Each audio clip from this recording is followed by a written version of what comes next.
everyone, and welcome to the Limitless Ladies in Leadership podcast. I am your host, Danielle, and I've created a space for the many powerful, creative, and limitless female leaders to share their stories. From female CEOs to professional athletes and doctors, every powerful woman has a story to tell. There's no guarantee where this podcast will take us, so welcome to the unfiltered, unedited, and badass space for all women to align. Let's get started. On the phone with me today is plant-based meal planning expert and founder of Batch Cooking Club, Stephanie Dreyer. Batch Cooking Club is a weekly vegan meal prep membership that helps vegan and vegetarian parents make cooking dinner easier by providing recipes and pre-prepared plans that take the thinking out of what to cook. Stephanie is also the award-winning picture book author of Not a Nugget and Not a Purse, children's books that feature fun animal facts and charming illustrations with the goal of introducing children to plant-based living. Stephanie has been featured on Chickpea, Girly Girl Army, Veg News, World of Vegan, and CBS News in Los Angeles. Welcome, Stephanie. Hi, Danielle. Thank you so much for having me. Yeah, thank you for being here. I'm so excited to hear your story. I'm excited to share. So since you're an author of vegan-themed books as well as a founder of a plant-based cooking club, I'm assuming you are vegan yourself. I am. 11 years, actually. Oh, awesome. I was just going to ask you when it started. So why did you choose this lifestyle? So I had a kind of a weaving path towards my veganism. I was vegetarian for 5 years for the animals. That's my motivation. And I had my first daughter and was pregnant with my second daughter, about 8 months pregnant, and was vegetarian all through those pregnancies, but never went vegan because I swore I could never give up cheese. And boy, was I wrong. So I was about 8 months pregnant with my second daughter, and I had a craving for meat. And for whatever reason, I became so disconnected with the animals that I had chosen to go vegetarian for, and gave into the craving, ate meat, continued to eat meat through my third pregnancy. So this is 4 years later. I have another child. I have 3 kids. My youngest is 1, and I'm nursing him, and I am feeling very uncomfortable in my body. That's the only thing I can say. Like, yeah, I had some baby weight. He was about 12 months. So there's, you're still losing a little bit of baby weight, maybe from the baby. But I just felt icky in my body and was trying to figure out what to do. And my sister, I have a twin, was doing like a cleanse, not vegan, but just a cleanse, and was reading The Kind Diet by Alicia Silverstone and suggested that I read it. So I did. And like I said, I was nursing my son. He was just starting to wean at the time. He was a year.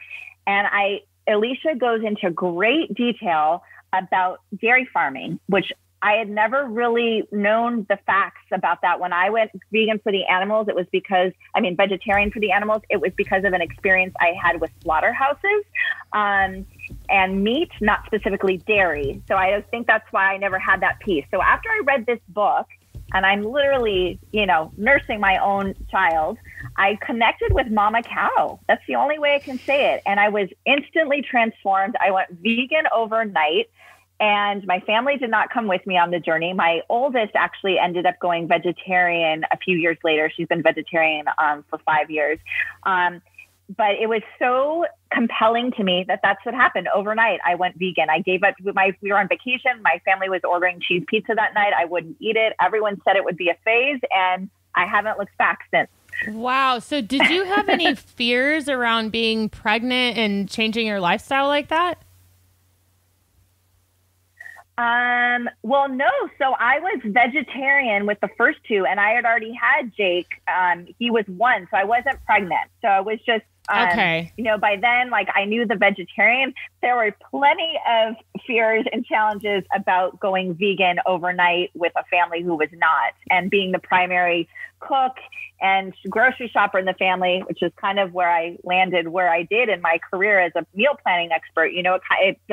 It kind of took me to where I am today, for sure.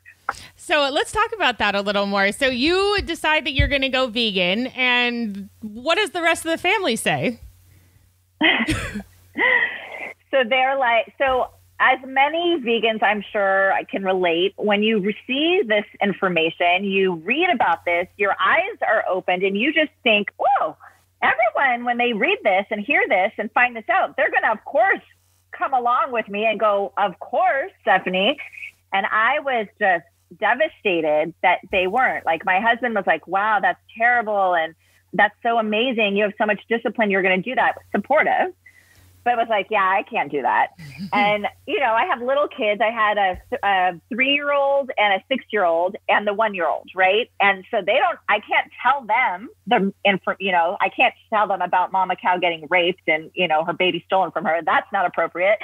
So it was their reaction. The kids were very confused. Like, what's wrong with Mama? Like, why doesn't she eat the cheese anymore? Why is she throwing everything out of the refrigerator? And there was definitely some struggle and tension with my marriage. I wrote this blog post for World of Vegan a while back about, like, I was worried, was my marriage going to make it through being vegan? And actually now why it's stronger because of my veganism. And so it was definitely a long learning curve. I would say it took me probably 6 months to find a groove. And then from there, I would say over a year to where I really felt comfortable being a vegan and a non-vegan family and how to navigate that and live true to myself while they were like, might not follow, but they respected and understood it. But it's been a journey, and thank goodness 11 years later, I think we've got it figured out. But it was tough at the beginning. It was very alienating. And it's why I started my online community. It's why why I wrote my children's books was a way to help kids stay connected. How I became disconnected to the animals. I wanted them to stay connected. So it has fueled and inspired a lot in my career. So I'm grateful for that. I guess in every struggle, right? But you have to go through the struggle to have the flowers bloom. So that's definitely true in my case. So did there ever come a time where you did have that discussion with your kids if they kept on asking questions why you weren't eating things? Like, how do you start introducing that to a child? Yeah. So I was very strategic in why I was doing certain things. So first of all is, this is what I always talk about, like, I talk about what we're eating. So I made it very, without shaming anybody, but made it clear of my kids knew where their food was coming from.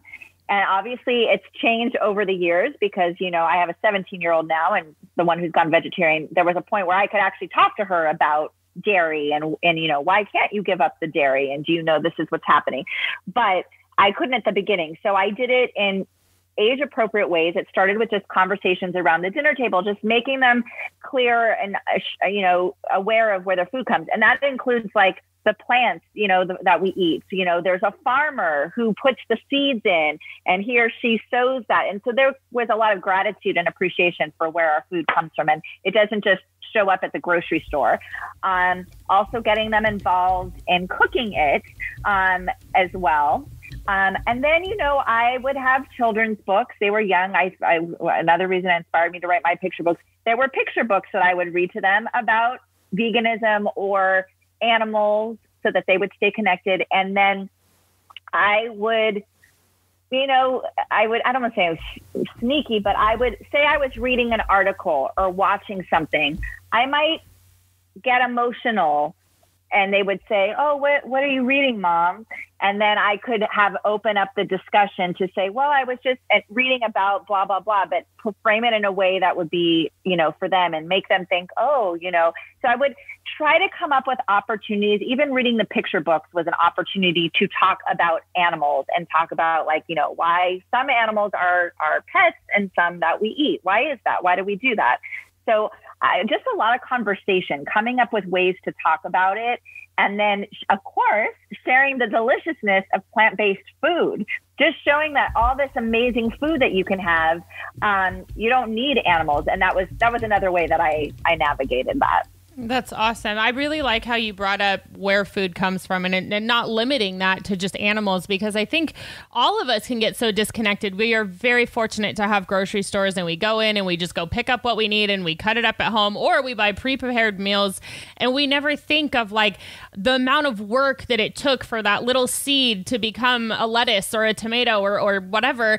And then how much waste happens in there and how much, the farms that end up getting taken over by pests or, there's so many things that can happen, injuries on the job, all these things. And then from, it might come in the middle of Idaho and then, it's on some truck to get to California. It's like, holy crap, like this fruit or vegetable has been on this crazy journey and now it's on my plate. And when you really start to appreciate those things, it's like, I think for me anyway, food waste is like near none because it's like, I know what went into creating this.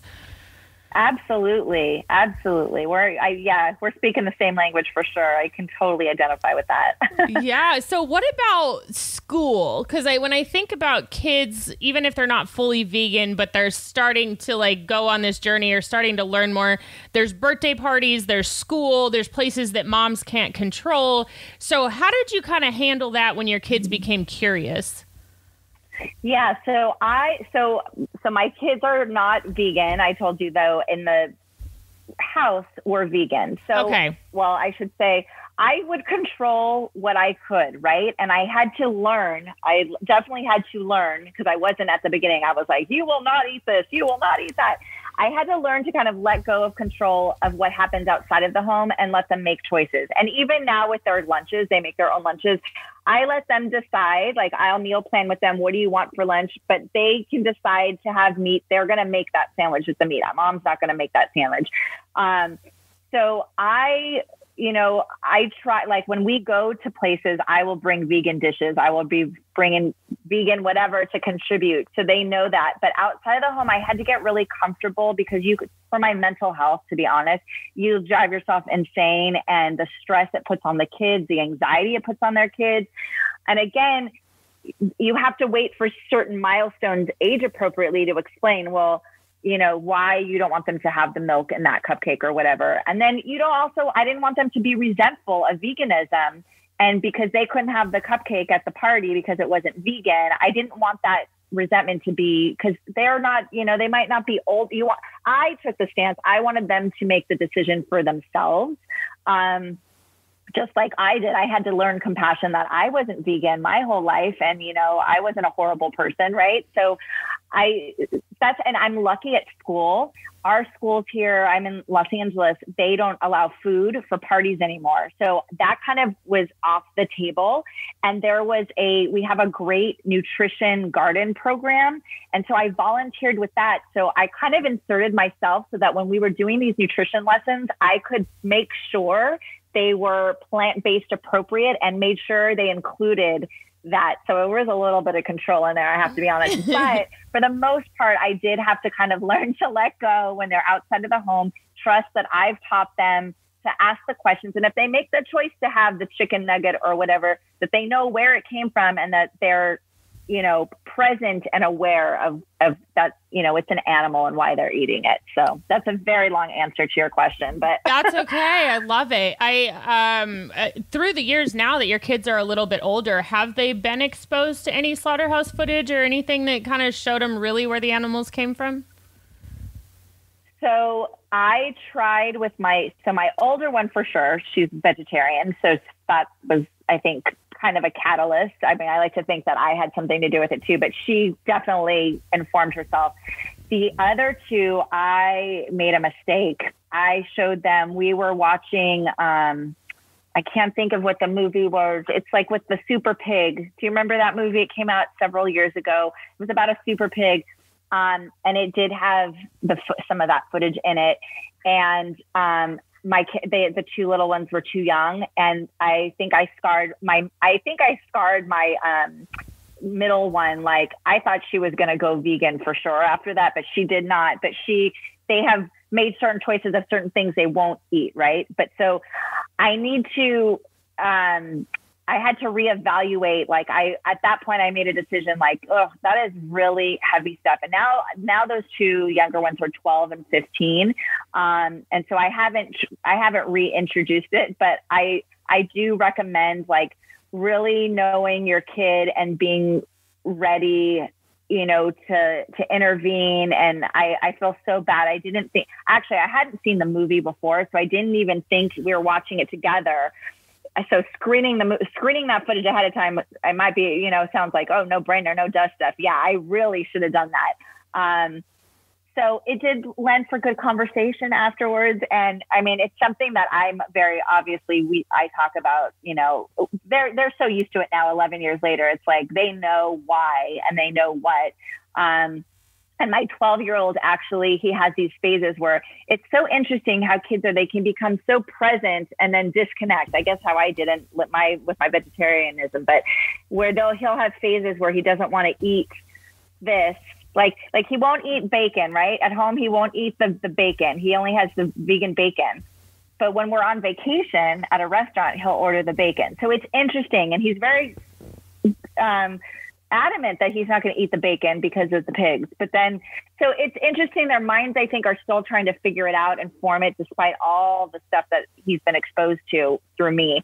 So it's interesting the way kids process this stuff. But yes, unfortunately, I did eventually show them some of that footage unbeknownst to me. So yeah, word to the parents out there, definitely screen and make sure you're equipped with how to talk about it, if they do become, upset or sensitive to it. Yeah, and I can relate to that story too. Like, my parents weren't vegan at all, but I've always been that like super sensitive to animals kind of person, and I ate meat as a kid, and I remember like when we grew up in the middle of nowhere in California, and my neighbor had a cow, and like we had a pet pig that, he wasn't food, he was a pet. And so I assumed the cow was a pet, and I would go over there and feed the cow water and carrots and things. And Farmville in the middle of nowhere, one day I'm walking down the street and nobody warns me, and the cow had been slaughtered and she was hanging upside down. And, I was probably like 7 or 8 years old. And obviously that scarred me for a while. And I still, after learning that, and then the neighbor had donated some hamburger patties and beef, whatever, flanks or whatever to us. And my dad kept that all in we had an outside freezer. And he kept it all out there. And I remember saying, like, when it was dinner time, like, my dad was making jokes about how we were, like, eating my friend. And, like, it was just, he was trying to be cute. But, and I remember not touching it. I was like, no way. Like, this literally was, like, my friend. Like, I would go pet her all the time. But I never made that connection anywhere else, I guess is my point. Like, you were talking about your son. We would still go to McDonald's, or we would still order beef at the grocery store. But because I didn't have that emotional connection with those cows, it wasn't the same. So yes, I get it. Exactly. So fast forwarding, children's books, plant-based meal planning, which came first, or did it all just kind of come out for you? No, the books came first for sure. So that I have always been a writer in my heart. And as I mentioned that I was like the only one in my family who went vegan. I was the only one in my social circle. Like, this was 11 years ago, so it wasn't cool to be vegan like it is now. Is it cool to be vegan? I don't know if it's still cool, if it's cool to be vegan now. I feel like it is. We made it cool. And so I was feeling very isolated and lonely, and I just was looking for community and connection. So I started this online platform with my blog, and that led to me writing articles for some other magazines and other blogs. And I started to build this community, and I realized as I'm reading to my kids picture books that I really wanted to like reconnect. When I was younger in life, I loved to write. So I started taking classes at UCLA on the weekends, and how to write picture books and things like that. And so as I was doing all this work, and I got this idea, I'm like, I really wish I could bridge my passion for veganism with my love for writing and all this kind of like newish, not career, because it wasn't a job, but I kind of made it my job to be writing all this stuff and in the community. And my husband, I remember having this conversation with my husband. He said, "Oh, absolutely, you can bridge this." And it was so encouraging and supportive. And I was looking at him like, how? I just don't see it. I was so frustrated. I remember going to bed that night, frustrated, going, I just can't see how to connect it.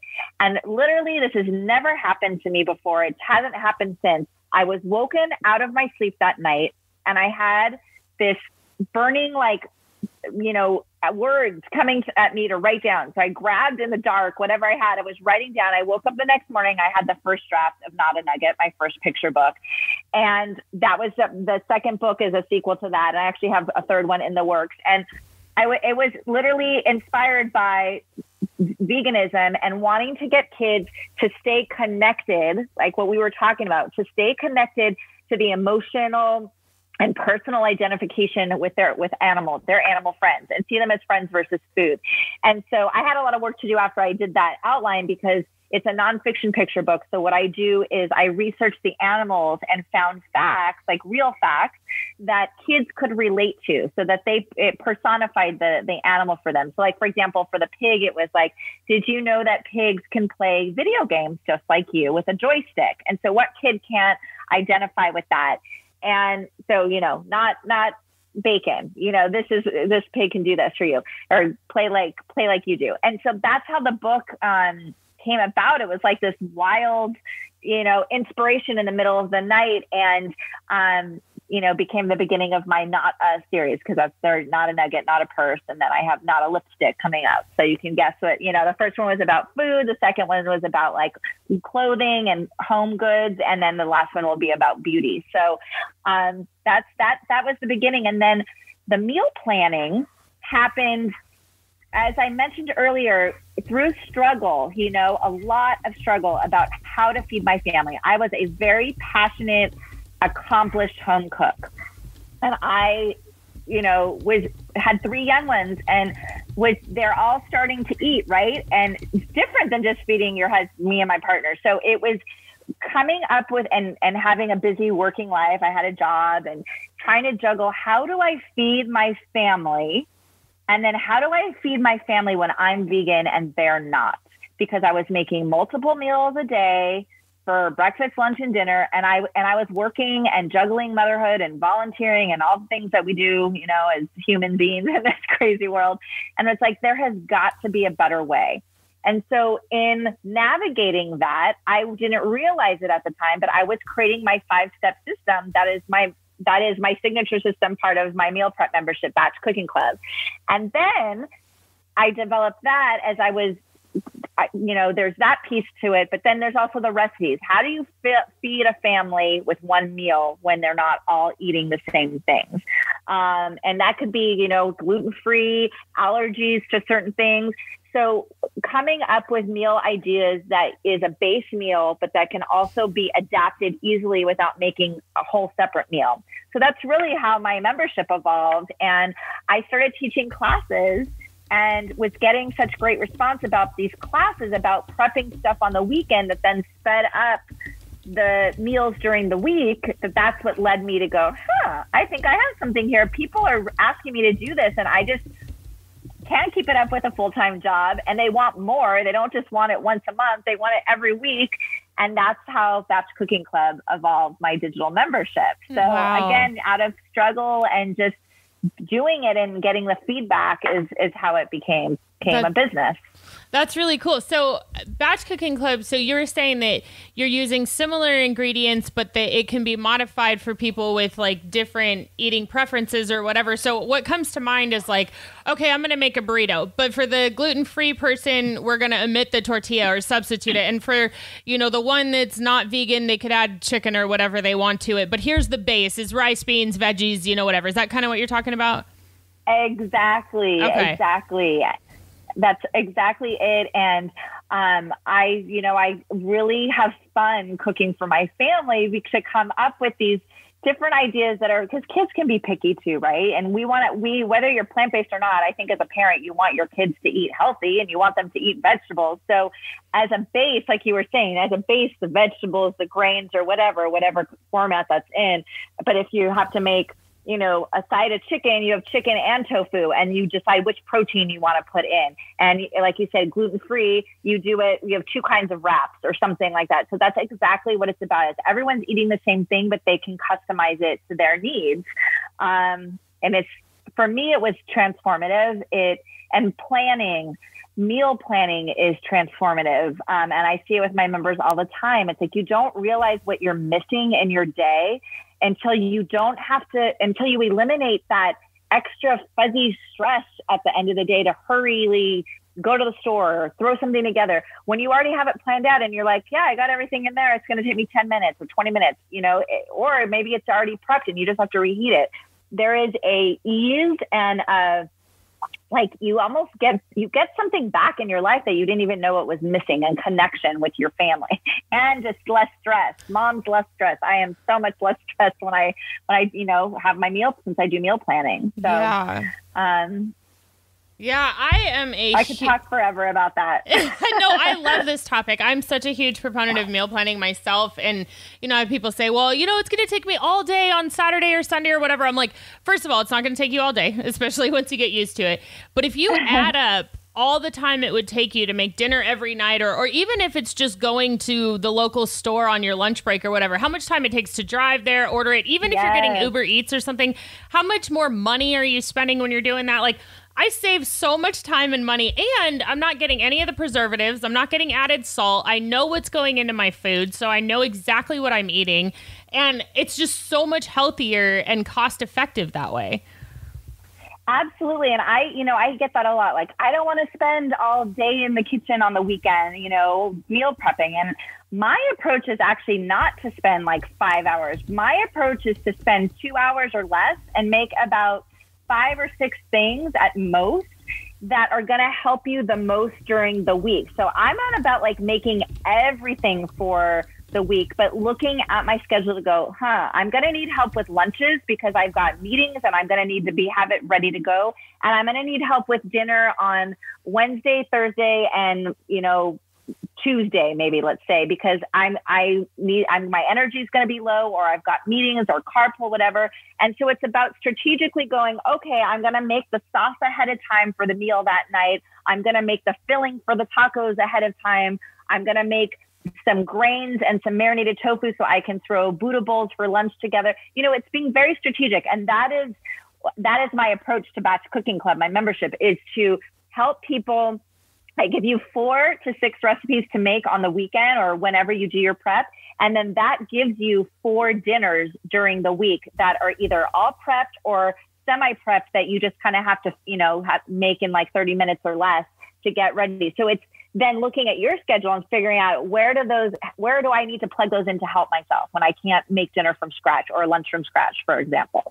So I'm with you. I hear that all the time. It's going to take forever. It doesn't have to take forever. Meal prep can take as long as you need it to. And it should be fun, right?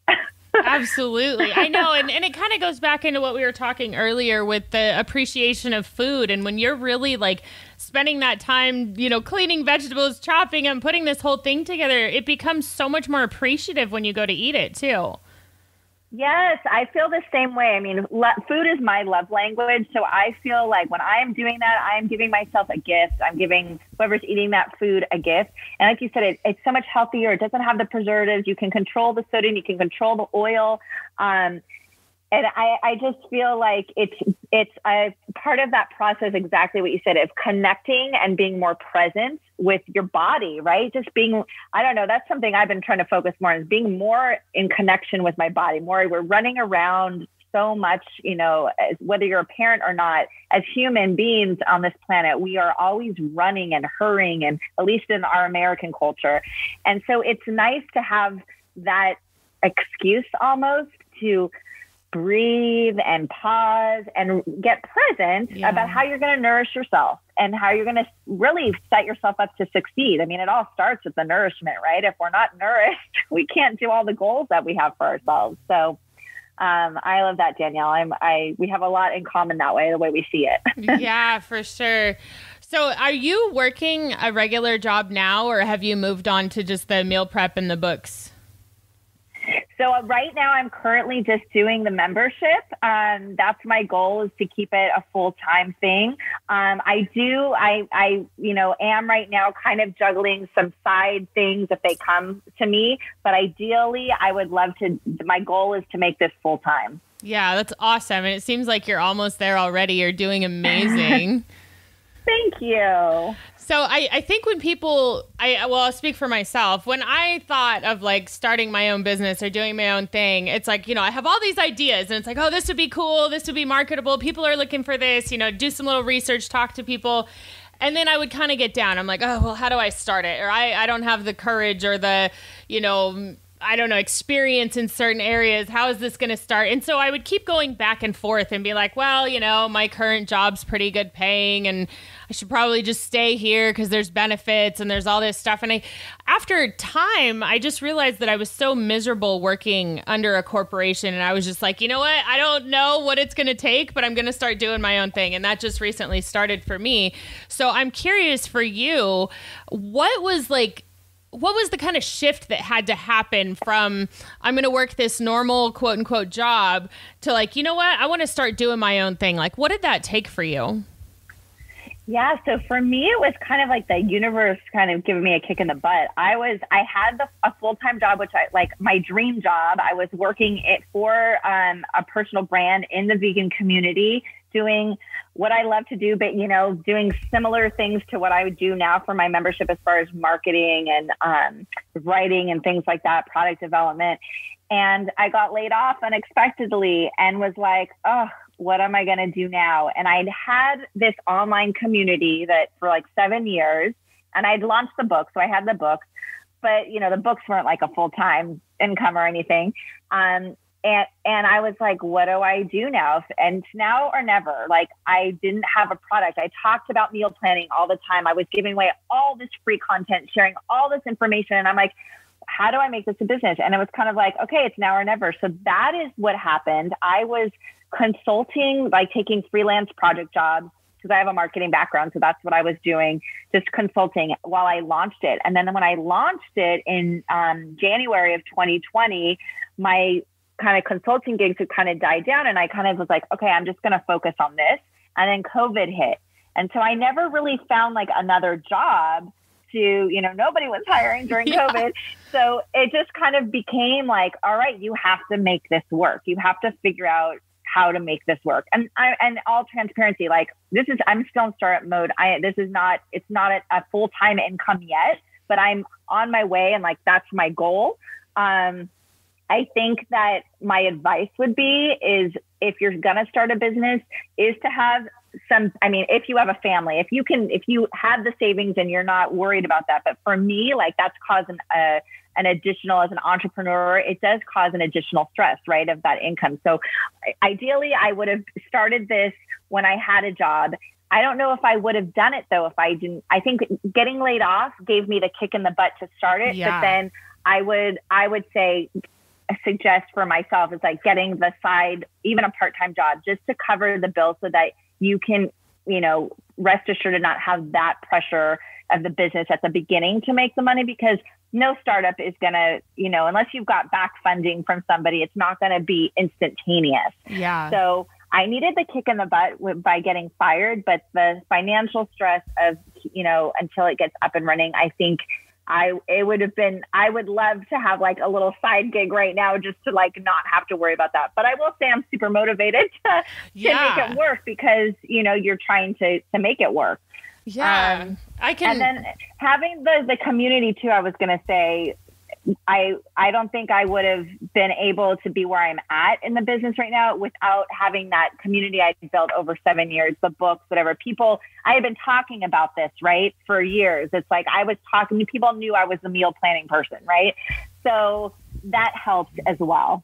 That's so funny. I can relate to this story so much because it was like for so long, people would be asking me, oh, do you do personal training? Do you do this? And I'm like, no, like, I just like to work out. Like, stop asking me, And then I don't know what happened. I was taking some leadership courses and it was right around the time that I was getting miserable at my job anyway. And I was like, well, I have a little bit of money in savings. My job's great, but it's wearing me down and I'm not getting anything else done. And I made the crazy choice of quitting during COVID times, which, a lot of people are looking for jobs and they're like, everybody's telling me you're crazy. Like my family's like, what are you doing? Like you have a good paying job. And I'm like, it's just not working for me anymore. And like you were saying, when it comes to that like fight or flight, like, you got to just keep going because if you don't, you're going to sink. And I don't know. It just kind of took all this motivation. I got certified as a personal trainer. Then I started taking all these nutrition courses. And I'm like, and it's funny how you were saying too, like the community just starts to come together and things just sort of start to fall into place. And people were telling me that. They're like, oh, just do what you love and everything will work out. And I'm like, in my head, like, no way, and just yesterday I just picked up 3 clients and I'm like, where the hell did this come from?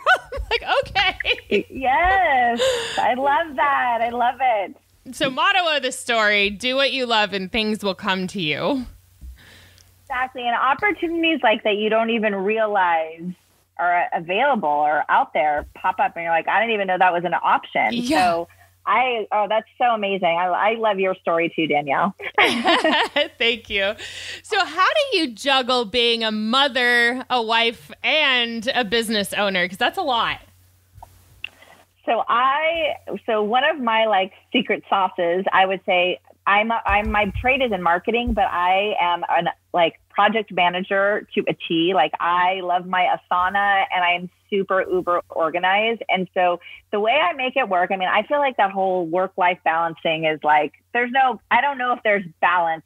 There's always one that maybe it's shift. It's like a juggling act. I kind of feel like a little bit of a seesaw where it's sometimes work has to take a little bit, but I really try to balance it in as an entrepreneur, especially, is having boundaries. So knowing when I'm going to work, and this took time because as an entrepreneur, you could be working all the time, and, really setting boundaries of okay, these are my hours and I'm not going to be on social media after this time. And I want to be present with my family here. I believe in blocking, time blocking, or at least, having rhythms of the day that this is blocked off for this or that. That for me has been a godsend of staying on track with my business goals, but then also being able to pick up the kids and be the mom that I want to be, pick them up from school or whatever. And then, like I said, just the organization. I think it's one thing to have goals, but you've got to make the steps to get there. And then if you don't schedule, in my opinion, if you don't make the time to schedule those steps, just like your meal planning, if you don't schedule it, it's not going to happen. Just like your workout. If you don't put it in your calendar and make the time for it and just say, I want to work out today, it's not going to happen. Yeah. So I'm really methodical and strategic about every day thinking about, okay, what are the tasks, I plan at the end of the week. What are the tasks I need to get done this week to get to the goals for that week? And I make sure I'm marking those down on my calendar and making time for them every day. Because when you're an entrepreneur, you have to hold yourself accountable. There's no boss standing over you saying, this is due. You have to be your own boss. So being very disciplined and holding yourself accountable, I think are key to balancing and getting it all done. Yeah. So what comes up in my mind, some of the things that have happened with me is I'll have my whole day planned out and everything's going great. And everything's planned, and then I get a phone call, or then I get a flat tire, or something just totally gets thrown in the mix that was unexpected, and I'm like, crap. So what do you do then? How do you restructure your day to where you're still kind of getting your stuff done, but also completing whatever came at hand? So when that stuff happens, I try to go back to okay, what is the absolute essential stuff that has to get done? And then really just kind of hone in and get that done. And the stuff that I couldn't get done, I look at, okay, where could I move that this week? What can I displace? What it's a non-essential later in the week. And I've also gotten better at, I would put in so many things a day. I was killing myself. I got to do this and this. I've really kind of pulled back a little and said, okay, what's one, maybe 2 things that I'm going to focus on for today? Because you're right. Things like that every day, stuff like that happens. Yeah. And so, you can't predict it. It's just the way life is.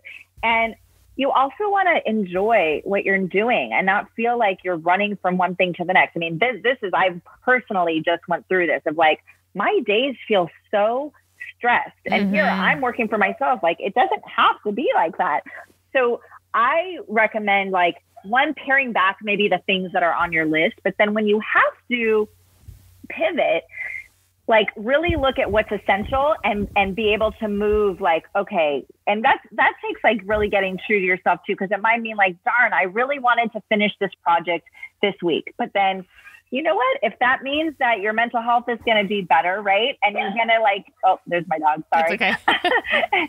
And you're going to be able to finish the project maybe next week instead, but you're going to have a better quality of life. You're going to feel like you can breathe. You know, you're feeling like the freedom that you want as an entrepreneur or in your business you're getting. To me, that's all worth it. So yeah. I don't know if that's helpful, but that's how I approach it. Yeah, I know it's perfect. And just to add on that, like something that I've learned too is that life happens, like you said, and stuff's going to get thrown our way that's unexpected. And just really, like, for me, is not being as hard on myself. It's like if the end of the day happens and I had 10 things to do and I got done 5, like instead of getting down on myself for not doing the 5, celebrate the 5 that did get done. And then, like you said, put those other ones that hopefully the ones that didn't get done weren't as important and they can be done the next day or later that week.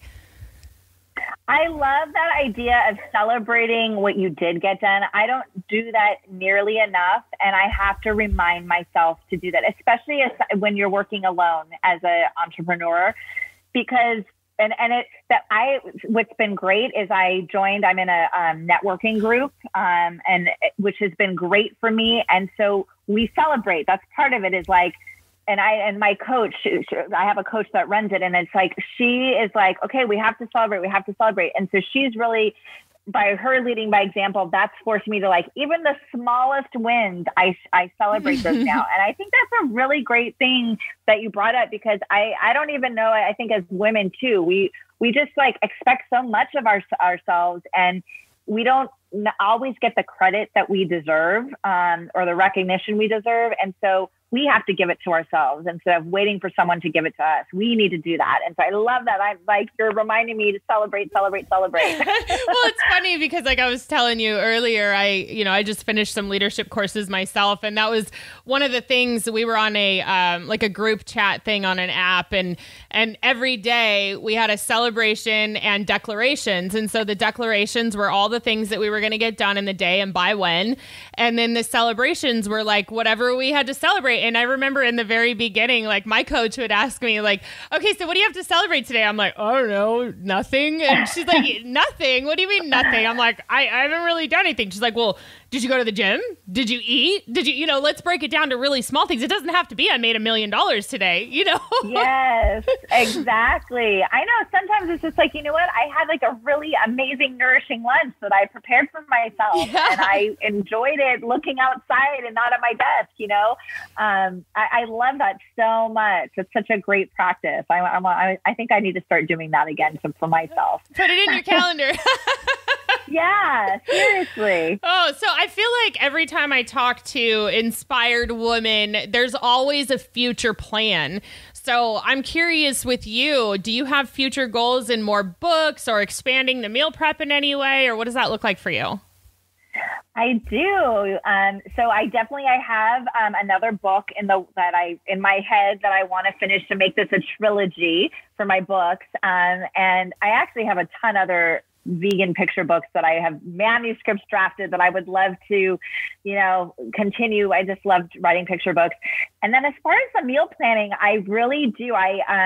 It sounds silly, but like here, we're talking about limitless leadership. So I see like a meal planning empire for my business. And I've been like starting to kind of map that out. Of course, like not like tomorrow it's going to happen, but I see different pillars of things that I'd love to build in this sector that I am. I love meal planning. I could talk about it and geek out over it like 24/7.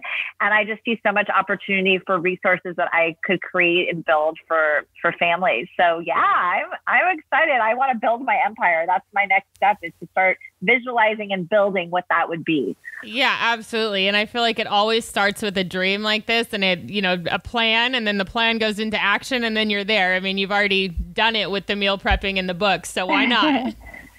Right. So for Batch Cooking Club, if people are interested in checking it out, learning more information, signing up, what's the best way for them to do that? So you can go to batchcookingclub.com, and then I actually you can try it for just $1 for a whole month at batchcookingclub.com/trial.